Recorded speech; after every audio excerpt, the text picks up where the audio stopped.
So, Jonathan, you're up first. You have 3 minutes to do an introductory statement. Thank you. Well, I'm here to defend the official theory of 9/11, which is that the 9/11 attacks and the damage they caused were the work of al-Qaeda terrorists who hijacked commercial airliners and smashed them into the Twin Towers and Pentagon. In making the case, I will emphasize the conclusions of others, namely the 9/11 Commission report, the detailed reports from the National Institute of Standards and Technology, and journalistic investigations too numerous to mention. All of these reputable sources, I will argue, which collectively draw on the work of thousands of scientists and engineers in government, academia, and private practice, all support the official view of 9/11. In particular, they support the view that the destruction of the Twin Towers, which in my experience is the main obsession of many conspiracy theorists, was caused by the crash of airliners into the upper floors, the ignition of dozens of tons of airplane fuel, the weakening of load-bearing steel columns due to fire, the deformation of critical floor trusses, and the consequent catastrophic collapse of the structures. Members of the 9/11 Truth Movement, as it is called, say they are open-minded skeptics who are simply asking questions.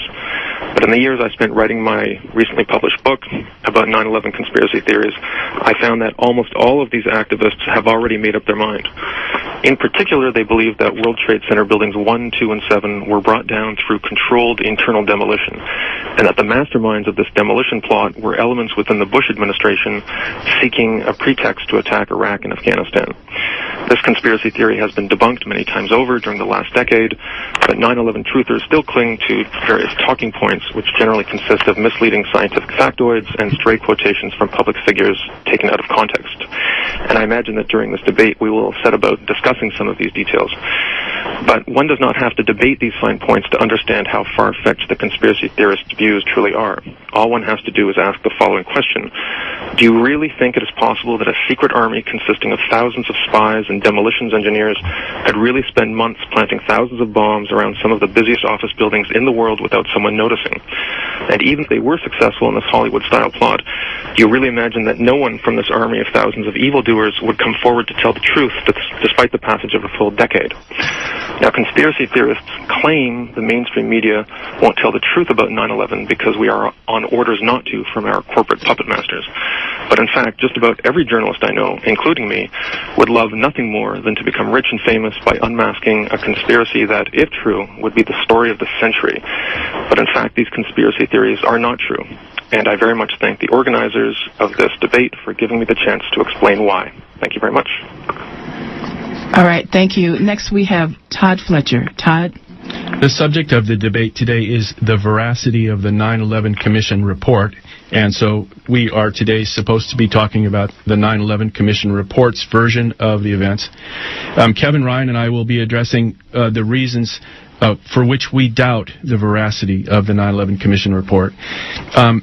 I'd like to just say a few general things about the report. There are two major reasons to doubt its veracity. One is conflicts of interest in the personnel who ran the commission, and the other is that the report contains lies, implicit and explicit lies, lies of either omission or distortion.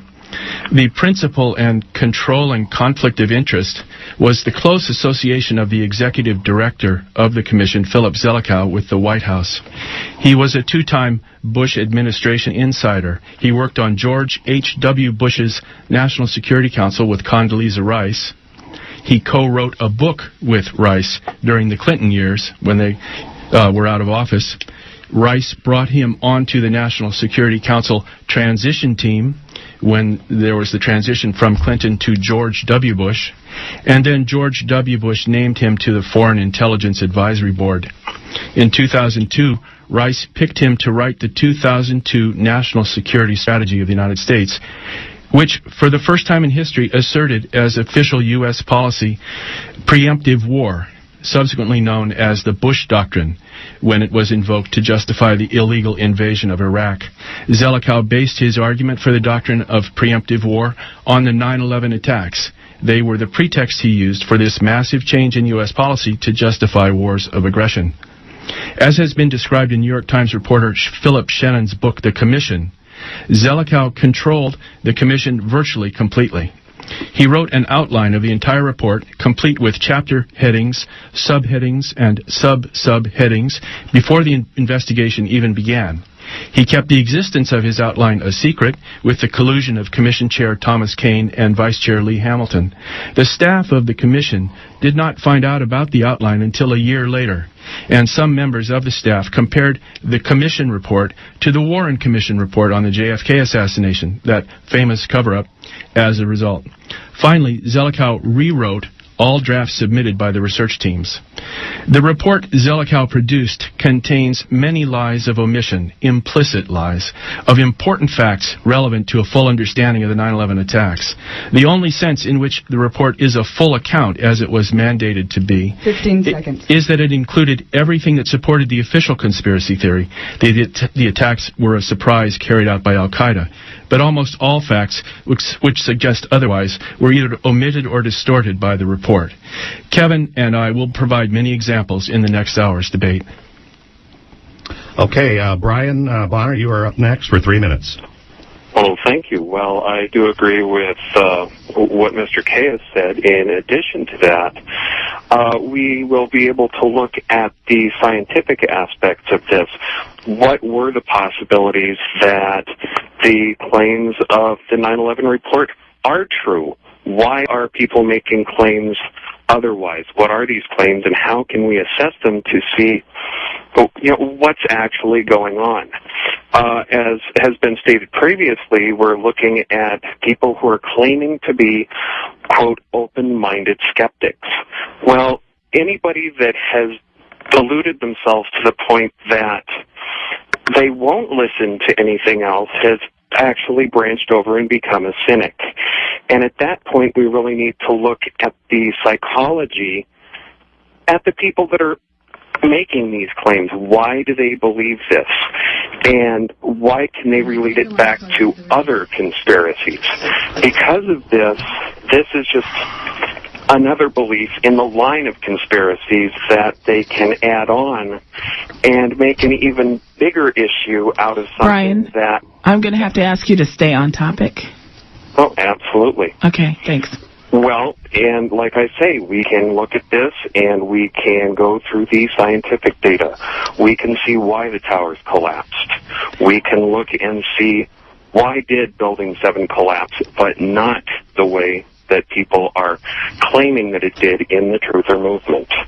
And all of these other types of claims we can look at in a very scientific manner to be able to break down and figure out what did happen, and finally come to the conclusion that the report was accurate. All right. Thank you, Brian. Next, we have Todd Fletcher for a rebuttal. Todd? Yes, well, in assessing the veracity of the 9/11 Commission report, which is what we're trying to do, it's necessary to talk about the report specifically, and I think that I may as well just in this minute, since the previous speaker did not really talk about the report, I'll just outline an example of a lie of omission from the report. The facts came out after 9/11 that some of the alleged hijackers were still alive. No mention of this was contained in the 9/11 Commission report. The BBC showed that Walid al-Shari was in Morocco. He spoke at the U.S. Embassy a couple of weeks after 9/11. This is a man whose picture was produced by the FBI. He was one of the hijackers. The commission contained no information on this BBC report that this man was still alive. Okay, up next is Kevin Ryan for 3 minutes. Yeah, thanks. September 11th is a sacred day for a lot of us in the United States, and it's a day to honor the victims of 9/11 and also the victims of the resulting 9/11 wars. And many of us believe that the best way to honor them would include reminding ourselves that we really don't know what happened even 10 years later. As Todd said, the 9/11 Commission report is transparently false, and this can be seen in a number of ways. To begin with, the stated goal, as Todd said, of the 9/11 Commission was to provide the fullest possible account of the events surrounding 9/11. But it fell far short of that, and it left out many of the most important parts of the evidence. Really, the number of important facts omitted from the 9/11 Commission report is astounding. But also the 9/11 Commission claimed to have performed, quote, exacting investigative work, but there's little evidence of that. In fact, there's revealing evidence that the 9/11 Commission report is an example of the worst kind of uncritical acceptance of predetermined political narratives. Todd mentioned Executive Director Philip Zelikow, who had prepared an entire outline of the 9/11 Commission report before the investigation ever began. He did this secretly with a colleague named Ernest May, and the detail of the outline included chapter headings and subheadings and even subheadings before the investigation even began. So Zelikow got the agreement of the 9/11 Commission Chairman Kane and Hamilton to keep this outline secret from the 9/11 Commission staff. But additionally, much of the evidence given in the 9/11 Commission report implicating those accused was based on this secondhand information taken from torture testimony. Khalid Sheikh Mohammed, for example, whom the 9/11 Commission calls the principal architect of the 9/11 attacks, or sometimes the mastermind of the 9/11 attacks, was this torture victim, and he was apparently waterboarded 183 times. And several chapters of the 9/11 Commission report are largely based on this torture testimony, which the CIA recorded, although the CIA never told the 9/11 Commission about these tapes when they asked for them. The really terrible part that adds insult to injury is that these tapes were apparently destroyed by the CIA a few years later. So, what we have is that the remainder of the 9/11 Commission report is based on CIA cables and emails and memos from the National Security Council. So the official explanation for 9/11 as given by the 9/11 Commission report was uncritically built on a predetermined outline that was fleshed out with CIA memos and secret torture tapes that have since been destroyed by the CIA.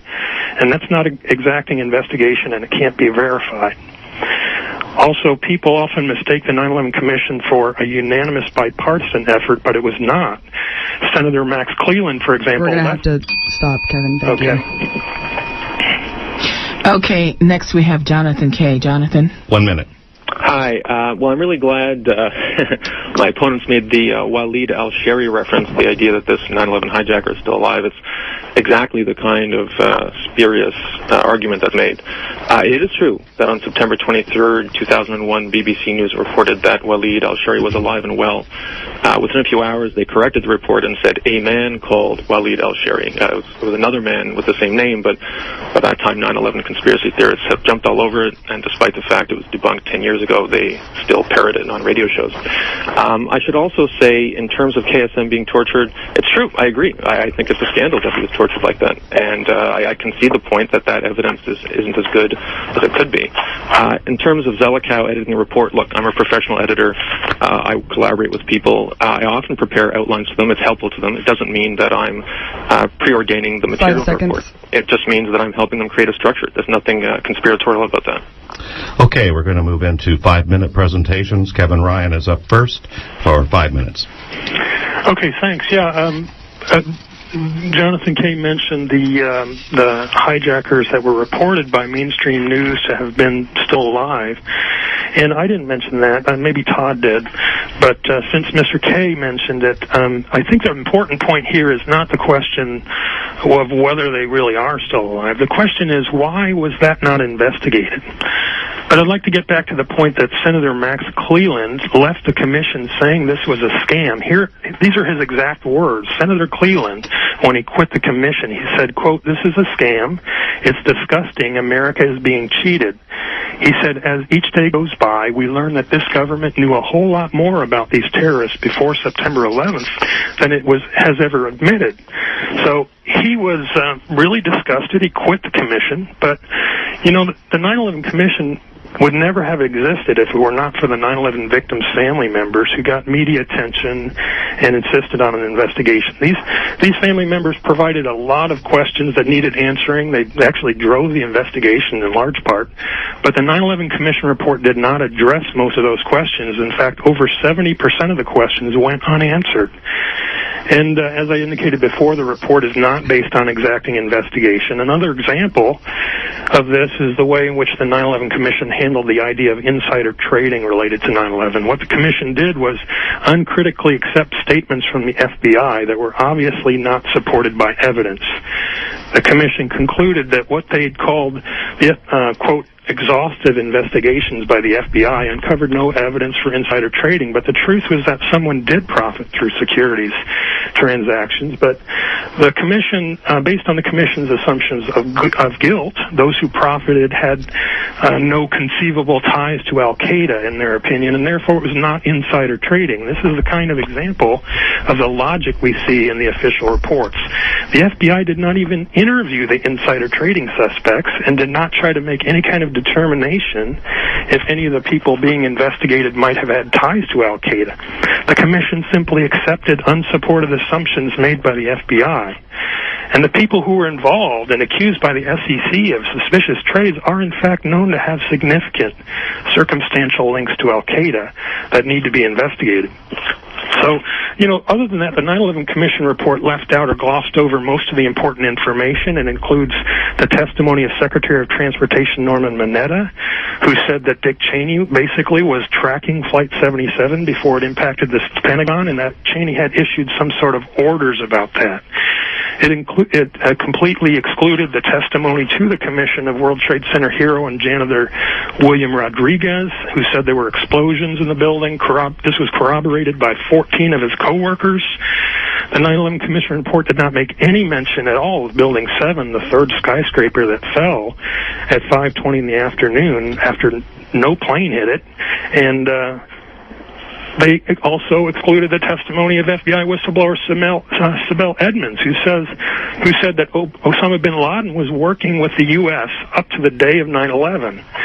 She said that the U.S. maintained, quote, intimate relations with bin Laden and the Taliban, quote, all the way up to the day of September 11th.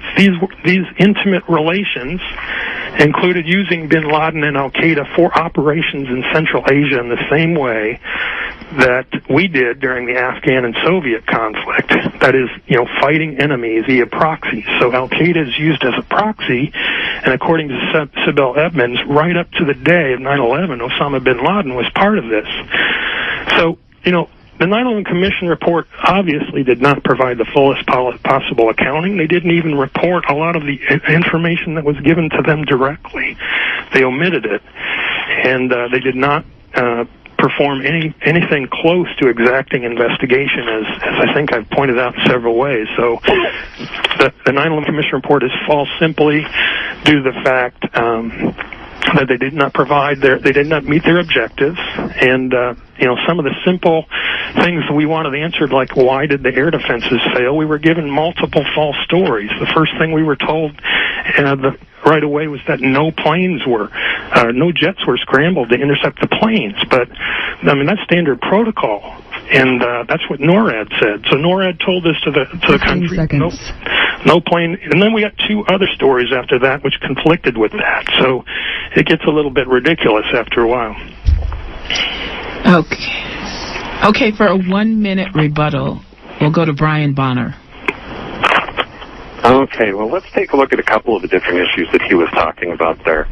First of all, he was saying that there was uncritically looked at information on the insider trading.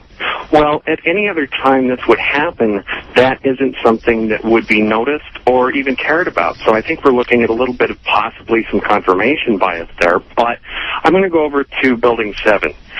The report was that there were explosions after the planes had already crashed.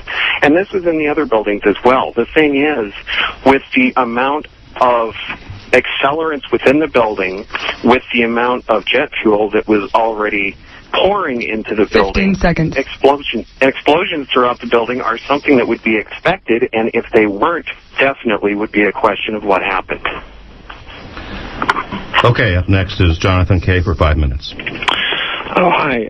Well, thanks for that. We've been talking about the 9/11 Commission report, and it sounds like my opponents in this debate have problems with the people who wrote it and what was excluded or included. Jonathan, please stick to the point, okay? Sure. Which is the 9/11 Commission report. Okay.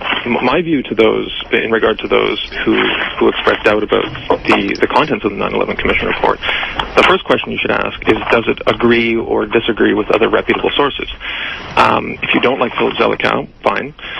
Look at the report from the National Institute of Science and Technology about how World Trade Center buildings 1, 2, and 7 fell.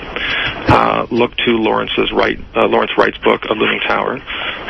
Look to all the major journalistic investigations of 9/11 and try to find some detail within the 9/11 Commission report that doesn't square with reality as we know it, as it's been reported from other sources.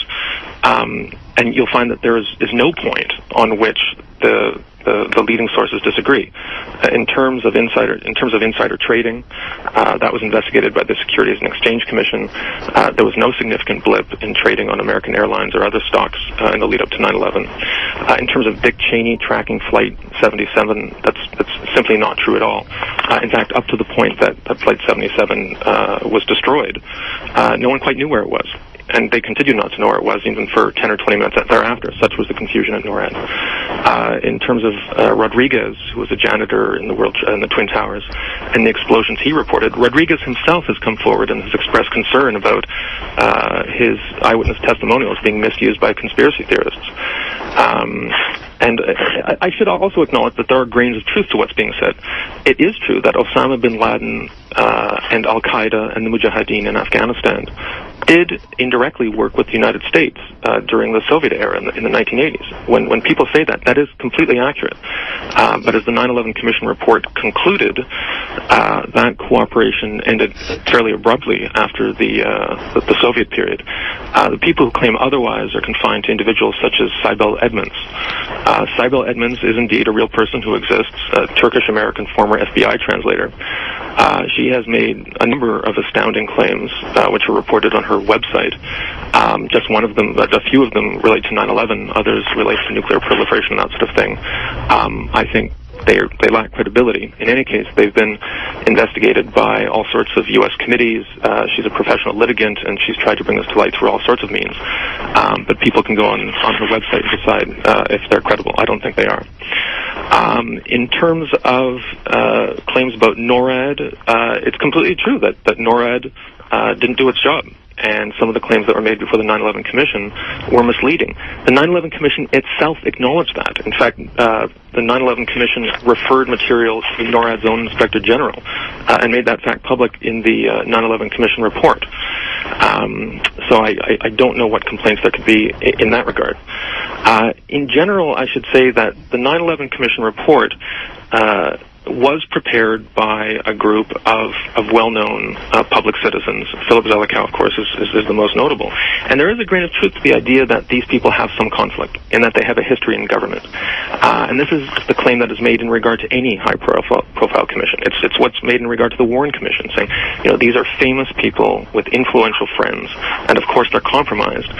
But in a society such as America's, there's no other choice than to use well-connected, famous, highly accomplished citizens for this sort of thing. The only other alternative is to use anonymous citizens who lack any kind of expertise in government. And if they did that, then you wouldn't get a report that people would find credible to begin with. So I do give some sympathy to conspiracy theorists who will say, but this person's second cousin was involved in this commission, or they wrote a report with this person or that or the other. It's true. I mean, these people have some connections to the powers that be in Washington, but that's generally unavoidable in the creation of any kind of commission of inquiry or investigation in any advanced Western nation. It happens here in Canada, where I'm speaking. All right, thank you. Let's go to Todd Fletcher for a 1-minute rebuttal. Well, I think it's clear that the conflict of interest of Philip Zelikow is well above the norm that Mr. Kay was describing. The 9/11 attacks were the pretext for the launching of a global war on terror, which has killed hundreds of thousands of people in the Middle East and Southwest Asia. And Zelikow, before he became executive director of the commission, was the man who authored the NSS 2002, the document which established preemptive war, the U.S.'s assertion of its right to invade a country even if it has not yet been attacked, and there's no clear demonstrable threat of an attack. the point that Mr. Kay made about the commission report confirming 15 seconds. other government reports, well, the NIST reports on the buildings have been shown to have been fraudulent, and of course NIST was an agency of the Commerce Department with the same task as the commission, which was to cover up the crimes of government officials. Okay, and I'm Peter Phillips from Project Censor to KPFA Radio. We're part of the Footprint on America 10 years after National Pacifica broadcast. Today we're doing a dialogue on the debate on the veracity of the 9/11 Commission report with Todd Fletcher, who's a researcher with David Ray Griffin, Kevin Ryan, a chemist who's with the Journal of 9/11 Studies, Jonathan Kay, managing editor of the Canadian National Post newspaper, and Brian Bonner, who's with Warning Radio. Next, we have a 5-minute statement from Brian. Well, I'd like to kind of go back over some of the things that we've talked about here.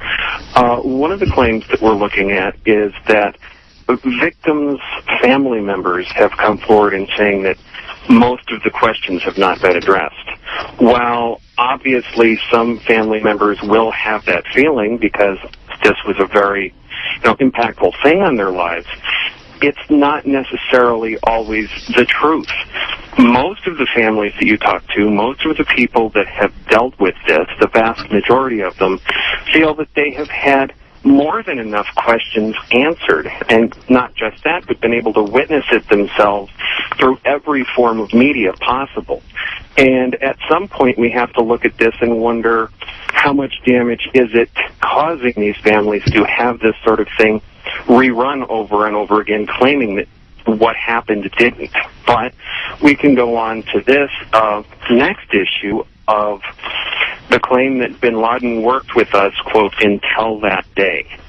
Well, that is a big question, but at the same time, what is the best way to attack somebody and go unnoticed? To work with them, to stay close to your enemy. That's one of the biggest things in the way of war to do. So, that's just a standard operating procedure. Now, one of the big ones that really concerns me is the quote of 9/11 being a pretext to war. If 9/11 was so important to, depending on what you look, the gold, the oil, the drugs, whatever it is that we were going to war for, why would they do something that, even in foresight, they would have known would pretty much destroy the U.S. economy? Wouldn't you want to do something that would be just as impactful, but not as economically impactful? You'd be able to fund the war that you want much better if the country actually had enough money to support it. And we're seeing that right now, where funding is getting so low that we can't fund this type of a war. So it really doesn't make a lot of sense. Now, in the claims that, once again, the reports on how the buildings had been demolished have been, quote, lied about, that's definitely a personal question. There isn't anything in black and white that says absolutely somebody has lied about this. In fact, most of the above-the-board things that you'll listen to, that people have written reports, the government submitted reports, witnesses, victims, all have come forward and said, this is what happened when the buildings went down. This is what happened when the planes hit the buildings. And we have witnesses of planes hitting the buildings. We have witnesses of how things came down. So these claims are something that really needs to be broken down and looked at much closer. And I think an open mind is really important, because we are having issues here right now where nobody's really being able to listen to the other side. So I think that's a really important thing that we need to be able to do. Thank you, Kevin. I'm sorry. Thank you, Brian. And we'll go to Kevin now for a 1-minute rebuttal. Kevin? Yeah, thank you. Brian mentioned that he felt that the 9/11 family members' questions had all been answered. But, of course, I was talking about the Jersey girls primarily, who actually were the ones who drove the creation of the 9/11 Commission. It was the 9/11 victims' families that made that happen, or we wouldn't have had an investigation. They provided the questions. 70% went unanswered. Brian mentioned World Trade Center Building 7, but unfortunately the 9/11 Commission did not mention Building 7 at all. It's nowhere in the report. We wouldn't have even learned about Building 7 if we had just left the 9/11 Commission report to tell us what happened. With regard to the towers, the 9/11 Commission report talked about the pancake collapse, and of course my former company disproved that in 2004. So those questions aren't answered at all. Okay, up next is Todd Fletcher for the 5-minute presentation. Okay, I'd like to give some further examples of the tremendous skew that was given on the evidence available by the Commission report. And I'd like to talk about how the Commission changed the story about the activities of key officials in the government and of agencies. For example, the Commission report has a long narrative seeking to establish that Dick Cheney reached the Presidential Emergency Operating Center in the basement of the White House at, it claimed, 9:58. And that he did not reach the POC, as it's called, until after the Pentagon had been struck. That he learned about the striking of the Pentagon while he was in the corridor outside the POC. But this directly contradicts the account given by Cheney himself 5 days after 9/11. He was on Meet the Press with Tim Russert at Camp David, and he described how he was whisked out of his office, down into the corridor, placed a call to President Bush in Florida, and then entered the POC, and he said that he got there shortly after, around 9:15, 9:10, 9:15, something like that. This was confirmed by numerous news stories in the press at the time. None of this first account by Dick Cheney was never mentioned in the 9/11 Commission report. They came up with a claim for Cheney's entry into the POC that was a good half an hour later or more than what Cheney himself said, and then the news story said. Furthermore, the account, Cheney's original account, was confirmed by Norman Mineta in testimony given to the Commission, which Kevin has already mentioned. Norman Mineta reached the POC around 9:20, and when he got there, Dick Cheney was already there. And then Norman Mineta, his testimony was extremely important, but it was not included in the Commission report. Norman Mineta described that Cheney was watching everyone in the POC was watching a plane approaching on radar, approaching Washington, D.C., and a staff member repeatedly was telling Cheney about the plane's progress. He says, it's 50 miles out. Then he came up again, said it's 30 miles out. Then he came up finally and said it's 10 miles out. And he said, does the order still stand? And Cheney angrily responded, yes, of course the order still stands. Did I ever say anything to the contrary? Now, Norman Mineta, in presenting this testimony, assumed that this was some kind of an order he didn't understand that this was an order must have been given to shoot down the plane. He thought it was an order not to shoot down the plane. But this is a highly suspicious testimony given by Norman Mineta, which has been expunged by the report. Furthermore, the same kind of treatment was given by the report to the movements of Donald Rumsfeld and General Richard Myers. The report claimed that these two people were not present in the video teleconferencing conference run by counterterrorism czar Richard Clarke, but Richard Clarke, in his book that had already been published at the time that the report was before the report was published, said that both of these officers were in the teleconference that he was controlling from the White House, and that they had full information about the approach of a plane toward the Pentagon. In other words, the Commission was omitting fully public evidence. This book by Richard Clarke was a bestseller. Thousands of people across the country knew that Rumsfeld and Myers were in this video teleconference long before the Pentagon was struck. But the Commission presents a completely false story, not backed up by any solid evidence, that these guys, that Myers was was where he said he was, which was some congressman's office, and that Rumsfeld was in his own office being debriefed by a CIA officer or something, and didn't know that the Pentagon had been struck until it was actually hit. So there's a very extreme bias that's been put onto the evidence by the 9/11 Commission report, and these are just examples. And I have many more examples. The Commission report attempted to suggest that the FAA did not contact NORAD in time to bring about a proper air response, but that's entirely false and is unsupported by the news stories that contradict it. Thank you, Todd. Up next is Jonathan Kay with a 1-minute rebuttal. Jonathan? Oh, well, most of what we just heard was about people misremembering things. Welcome to the world of faulty recollection. This is something that every litigator in the United States knows. Is witness testimonials tend to be unreliable because people don't remember things. I couldn't tell you what I had for breakfast today. It happens all the time. People say they were in room A, or they were in room B, or they were there at 10 or 10:10. It doesn't mean that the people involved were conspiring to kill 3,000 people in the World Trade Center. In terms of victims and what they claim, my experience in writing my book is that people who have been victimized by a tragedy often will cling to conspiracy theories the longest.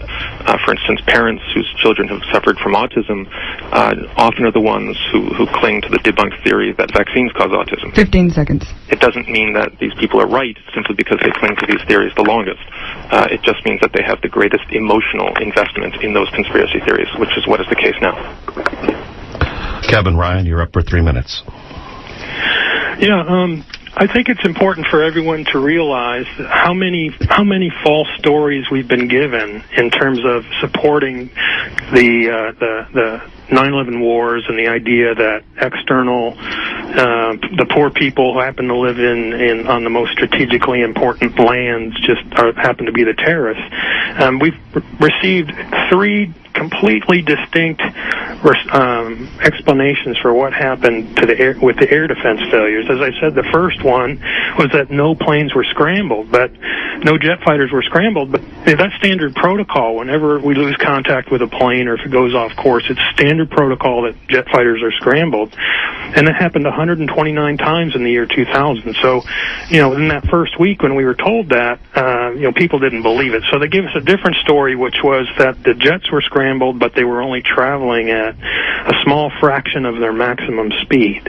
Now, that doesn't make a lot of sense either, of course, but even at that, they should have still intercepted the 4 hijacked planes. So finally, we got a third version that went into the 9/11 Commission report, which was that the jet fighters were scrambled, they were traveling at a fraction of their maximum speed, and they were going in the wrong direction. Now, that's the kind of thing that really only a very gullible person would accept without saying, are you sure this is your final answer? And it's the same sort of thing with the World Trade Center, but going back to the air defenses, some of the questions that I have to do with, like, this very important person was the FAA's hijack coordinator. FAA failed completely according to the official story, and really there should be some questioning. This guy's name was General Michael Canavan. He had been the commander of the Joint Special Operations Command prior to becoming the FAA's hijack coordinator, and along with a lot of other people, he just happened to be missing for the morning hours or for the day of 9/11. I mean, we're talking about George Bush, who was the president was reading My Pet Goat in the elementary school, and I think a lot of us have seen the video of him sitting there for nearly 10 minutes when the country was under attack, and we all knew the country was under the attack at that time. Donald Rumsfeld, who couldn't be found for at least 30 minutes.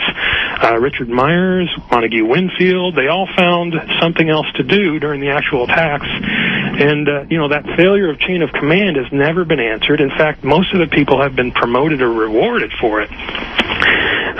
But additionally, the World Trade Center, we've been given many different false stories. The pancake collapse was in the 9/11 Commission report.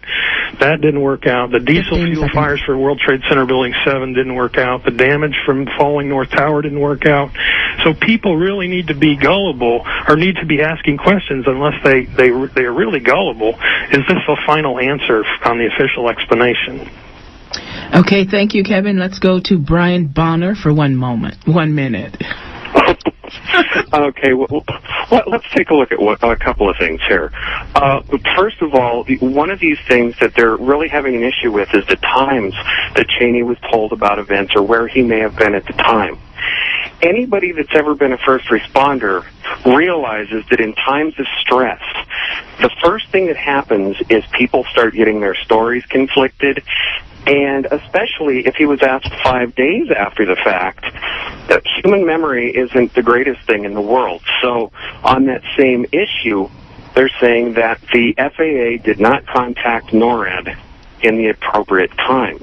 Well, that goes along with this as well. Things were hectic. They weren't prepared to do this sort of a thing. 15 seconds.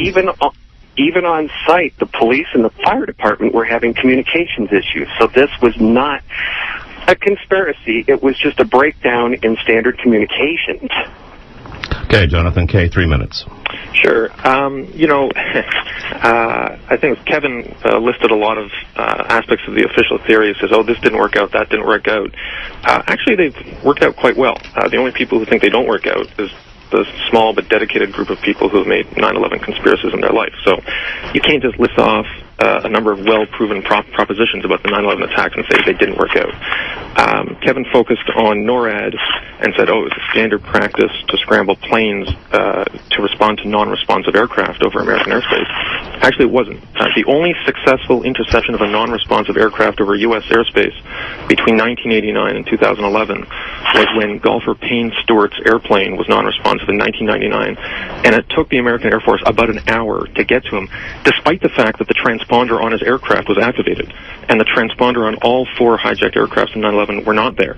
The NORAD had no idea where they were.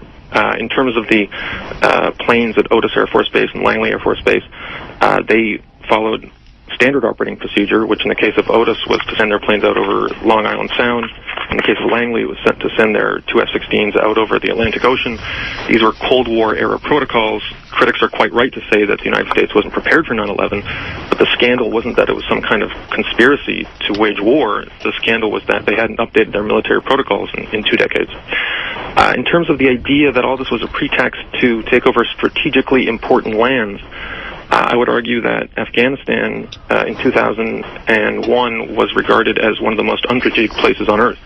As soon as the Soviet Union went kaput, the Americans got out of Afghanistan incredibly quickly, and no one had any interest in going back in there. Jonathan, I just want to remind you to stay on topic. Sure. Well, the topic is the, quote, strategically important lands, which Kevin used. They were not regarded as strategically important. And this is my larger problem with alternative views of 9/11, which is that if you really wanted a pretext to wage imperialistic war in the most strategic places on Earth, and you wanted to, really go for the oil, why would you not put Iraqi terrorists on board? This is the part that's never made any sense. You meticulously put bombs all over the World Trade Center, you attack the Pentagon, the whole thing goes off, and yet the 19 hijackers consist of people from countries you don't invade. I've never understood that. The final thing I don't understand is Obama. Okay, Obama comes into office in 2009. He becomes privy to all these government secrets about how they supposedly bombed the World Trade Center and attacked the Pentagon. He has this information which could destroy the Republican Party for a generation, and yet he does nothing with this information. And yet the official story, which I am here to defend, is completely unchallenged by credible sources. How do they explain how Barack Obama and his administration have not unmasked this giant Hollywood-style conspiracy that we're hearing so much about on this show? All right, thanks, Jonathan. Up next is Todd for 1 minute. Well, since I just have 1 minute, I'll respond to the claim that that Afghanistan is not a strategic objective. There's a complete omission in the commission report of the reasons why the United States wanted to invade Afghanistan before 9/11. And the fact that threats were made to the Taliban leadership by American officials that if they continued to refuse to agree to the construction of a pipeline by the Unocal Corporation, that the country would be invaded by the United States by October. And these threats were made to the Taliban in June and July, and sure enough, the United States invaded in October. Okay, we're into concluding remarks right now. We have just a few minutes left in this broadcast. Each side will get 2 minutes. Jonathan and Brian, you are to start. I'm sorry, who's speaking first? Go ahead. Is this me speaking? Yes. Sure. Sure. I mean, I guess I would just respond to what happened in terms of Afghanistan. If the objective of the 9/11 attacks was to build a pipeline in Afghanistan, where's the pipeline? You kill thousands of people. You create the greatest terrorist attack in the history of Western nations. You mobilize hundreds of thousands of American soldiers to fly halfway around the world. You endanger the future of the Republican Party with this gigantic Hollywood-style conspiracy implicating Cheney, Rumsfeld, Bush, and everyone. And then you fly off to Afghanistan. You fight the Taliban, and then you forget to build the pipeline? I mean, is that how the story goes? And this sounds preposterous, but it is representative of the various preposterous inferences that are made by the conspiracy theorists I've been studying over the last 3 years. All I can say is that makes a great final exhibit for the points I've been making. I'll stop there. Well, and what I would say is I agree. There is no pipeline yet. The accusations of we're going back for a second time wasn't brought up. Once again, it seems to be a bit of a confirmation bias more than looking at the facts as they were at the time. But, in closing, what I would say is if people do have questions about this, ask, do some research. Don't just jump to the first conclusion, regardless of what it is. That's why we have things like the 9/11 report to look into to help people understand what happened. Okay, up next is Kevin and Todd for 2 minutes. Okay, if you don't mind, Todd, I'll just say for a minute or so that, for myself and most of the people I know, we're not conspiracy theorists. We don't actually want a new outrageous conspiracy theory. We've already got one of those. We know it's false, and we've gone a long way down a path of war based on this obviously, provably false conspiracy theory. So what we would like is not even really a new investigation. We want an actual investigation, an investigation into what happened, and typically, done by investigators who would ask who benefits from the crime. But if people have time, there is a 9/11 family member effort right now going on at rememberbuilding7.org. If you just read the 9/11 Commission report, you can't remember Building 7 because they didn't mention it, but rememberbuilding7.org is a great way to get people to get the information out. I'd also always suggest the film 9/11 Press for Truth. So please see that film, 9/11 Press for Truth, to hear the story of how that investigation started. And I would like to recommend that if people are interested in the question of the veracity of the 9/11 Commission report, that they read a fine book by David Ray Griffin called 9/11 Commission Report, Omissions and Distortions. And I would also recommend a new website, consensus911.org. This is a panel of people who have looked at evidence using a very sophisticated method and have come up with 94% agreement on the strength of 13 points that people should consider. It's consensus911.org. I'm a member of the panel, and my contact information is available there. Thank you very much. Complete with chapter headings, subheadings, and sub-subheadings before the investigation even began. He kept the existence of his outline a secret with the collusion of Commission Chair Thomas Kane and Vice Chair Lee Hamilton. The staff of the Commission did not find out about the outline until a year later, and some members of the staff compared the Commission report to the Warren Commission report on the JFK assassination, that famous cover-up, as a result. Finally, Zelikow rewrote all drafts submitted by the research teams. The report Zelikow produced contains many lies of omission, implicit lies, of important facts relevant to a full understanding of the 9/11 attacks. The only sense in which the report is a full account, as it was mandated to be, 15 seconds. Is that it included everything that supported the official conspiracy theory. The attacks were a surprise carried out by Al-Qaeda. But almost all facts which suggest otherwise were either omitted or distorted by the report. Kevin and I will provide many examples in the next hour's debate.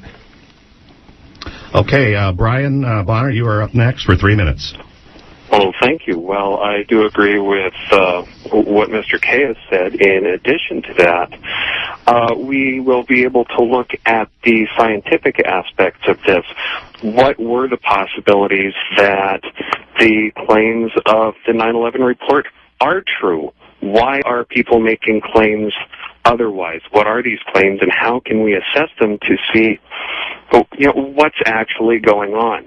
Things about the report. There are two major reasons to doubt its veracity. One is conflicts of interest in the personnel who ran the commission, and the other is that the report contains lies, implicit and explicit lies, lies of either omission or distortion.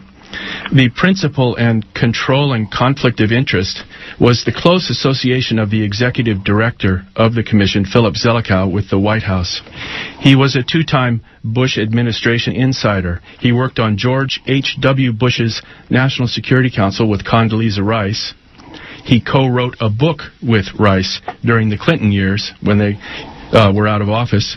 Rice brought him onto the National Security Council transition team when there was the transition from Clinton to George W. Bush, and then George W. Bush named him to the Foreign Intelligence Advisory Board. In 2002, Rice picked him to write the 2002 National Security Strategy of the United States, which, for the first time in history, asserted as official U.S. policy preemptive war, subsequently known as the Bush Doctrine, when it was invoked to justify the illegal invasion of Iraq. Zelikow based his argument for the doctrine of preemptive war on the 9/11 attacks. They were the pretext he used for this massive change in U.S. policy to justify wars of aggression. As has been described in New York Times reporter Philip Shannon's book, The Commission, Zelikow controlled the commission virtually completely. He wrote an outline of the entire report. As has been stated previously, we're looking at people who are claiming to be, quote, open-minded skeptics. Well, anybody that has deluded themselves to the point that they won't listen to anything else has actually branched over and become a cynic. And at that point, we really need to look at the psychology at the people that are making these claims. Why do they believe this? And why can they relate it back to other conspiracies? Because of this is just another belief in the line of conspiracies that they can add on and make an even bigger issue out of something. Brian, that... I'm going to have to ask you to stay on topic. Oh, absolutely. Okay, thanks. Well, and like I say, we can look at this and we can go through the scientific data. We can see why the towers collapsed. We can look and see why did Building 7 collapse, but not the way that people are claiming that it did in the Truther movement. And all of these other types of claims we can look at in a very scientific manner to be able to break down and figure out what did happen, and finally come to the conclusion that the report was accurate. All right. Thank you, Brian. Next, we have Todd Fletcher for a rebuttal. Todd? Yes, well, in assessing the veracity of the... So, Jonathan, you're up first. You have 3 minutes to do an introductory statement. Thank you. Well, I'm here to defend the official theory of 9/11, which is that the 9/11 attacks and the damage they caused were the work of Al-Qaeda terrorists who hijacked commercial airliners and smashed them into the Twin Towers and Pentagon. In making the case, I will emphasize the conclusions of others, namely the 9/11 Commission report, the detailed reports from the National Institute of Standards and Technology, and journalistic investigations too numerous to mention.